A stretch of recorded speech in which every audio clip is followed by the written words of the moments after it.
صلح حدیبیہ کے بعد کفار مکہ سے اور فتح خیبر کے بعد یہود کی طرف سے اطمینان ہوا تو نبی کریم صلی اللہ علیہ وسلم نے ہمسایہ ملکوں کے بادشاہوں اور سلاطین کے نام خطوط لکھ کر اسلام کی دعوت دی۔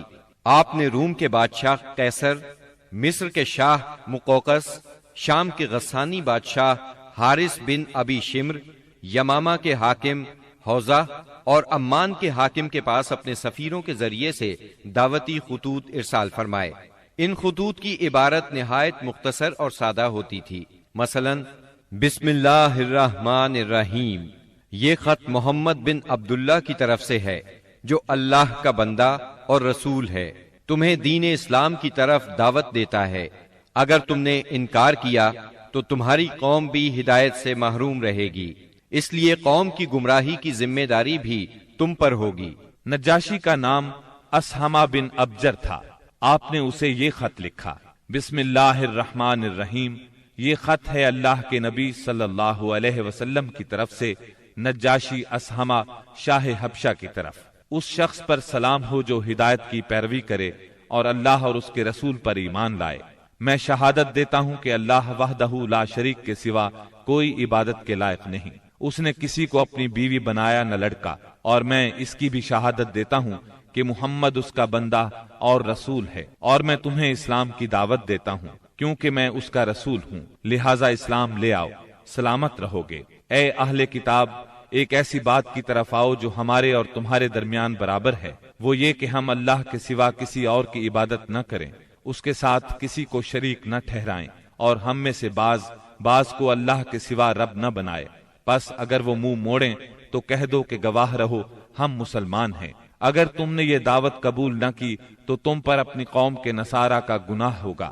یہ خط آپ نے سیدنا عمرو بن امیہ زمری رضی اللہ عنہ کے ہاتھ 6 ہجری کے اخیر یا 7 ہجری کے شروع میں روانہ کیا۔ نجاشی کو جب یہ خط ملا تو اس نے آنکھوں سے لگایا، تخت سے اتر آیا اور سیدنا جعفر رضی اللہ عنہ کے ہاتھ پر اسلام قبول کر لیا۔ نبی صلی اللہ علیہ وسلم کو اپنی بیعت کے متعلق خط لکھا اور ام المؤمنین ام حبیبہ بنت ابی سفیان رضی اللہ عنہا کی شادی نبی صلی اللہ علیہ وسلم سے کر دی اور انہیں اپنی طرف سے 400 دینار مہر دیا۔ پھر انہیں اور مہاجرین حبشہ کو عمرو بن امیہ زمری کے ساتھ 2 کشتیوں میں روانہ کیا۔ وہ انہیں لے کر اس وقت پہنچے جب خیبر فتح ہو چکا تھا اور آپ ابھی وہیں تھے۔ اس نجاشی نے رجب 9 ہجری میں وفات پائی۔ نبی صلی اللہ علیہ وسلم نے اسی روز ان کی وفات کی اطلاع صحابہ کرام رضی اللہ عنہم کو دی اور ان کی غائبانہ نماز جنازہ پڑھی۔ مقوقس شاہ اسکندریہ اور مصر کے نام آپ نے جو خط لکھا اس کے الفاظ یہ ہیں، بسم اللہ الرحمن الرحیم، اللہ کے بندے اور اس کے رسول محمد صلی اللہ علیہ وسلم کی طرف سے مقوقس سربراہ قبط کی جانب، اس پر سلام جو ہدایت کی پیروی کرے۔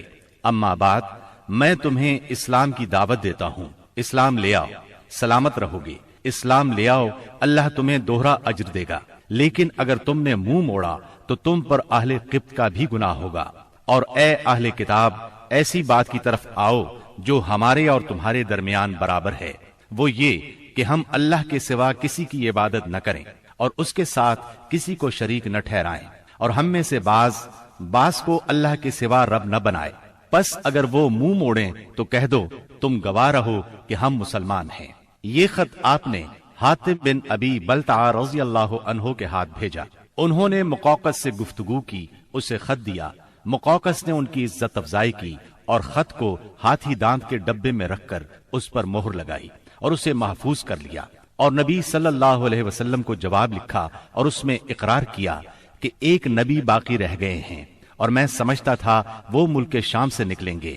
بس اس نے یہ جواب دیا، مسلمان نہیں ہوا۔ تحفے میں سیدہ ماریہ اور سیدہ سیرین رضی اللہ عنہما 2 لونڈیاں بھیجی۔ ان دونوں کا قبط میں بہت مقام تھا۔ کچھ کپڑے اور ایک خچر بھی ہدیے کے طور پر بھیجے۔ اس خچر کا نام دلدل تھا۔ نبی صلی اللہ علیہ وسلم نے ماریہ کو اپنے لیے منتخب فرمایا اور سیرین کو سیدنا حسان بن ثابت رضی اللہ عنہ کے لیے ہبہ کر دیا۔ خچر کو بھی آپ نے اپنی سواری کے لیے پسند فرمایا۔ آپ نے ایک خط شاہ فارس خسرو پرویز کے نام لکھا۔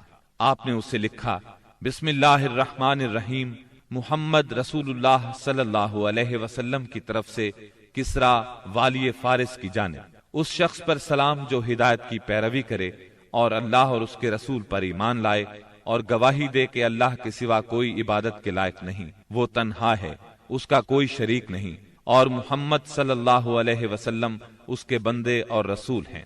میں تمہیں اللہ کی طرف بلاتا ہوں کیونکہ میں تمام انسانوں کی جانب اللہ کا بھیجا ہوا ہوں، تاکہ جو شخص زندہ ہے اسے انجام بد سے ڈرایا جائے اور کافروں پر حق بات ثابت ہو جائے، یعنی حجت تمام ہو جائے۔ بس تم اسلام لے آؤ، سالم رہو گے، اگر اس سے انکار کرو گے تو تم پر مجوس کا گناہ بھی ہوگا۔ یہ خط آپ نے سیدنا عبداللہ بن حذافہ سہمی رضی اللہ عنہ کے ذریعے بھیجا اور انہیں حکم دیا کہ اس کو عظیم بحرین کے حوالے کر دیں اور سربراہ بحرین اسے کسرا کے حوالے کرے گا۔ جب یہ خط کسرا کے سامنے پڑھا گیا تو اس نے خط کو پھاڑ ڈالا اور کہا، میری رعایا میں سے ایک حقیر غلام اپنا نام مجھ سے پہلے لکھتا ہے۔ رسول اللہ صلی اللہ علیہ وسلم کو اس کی خبر ہوئی تو آپ نے فرمایا، اس نے میرے خط کو پھاڑا، اللہ اس کی بادشاہت کو پارا پارا کرے۔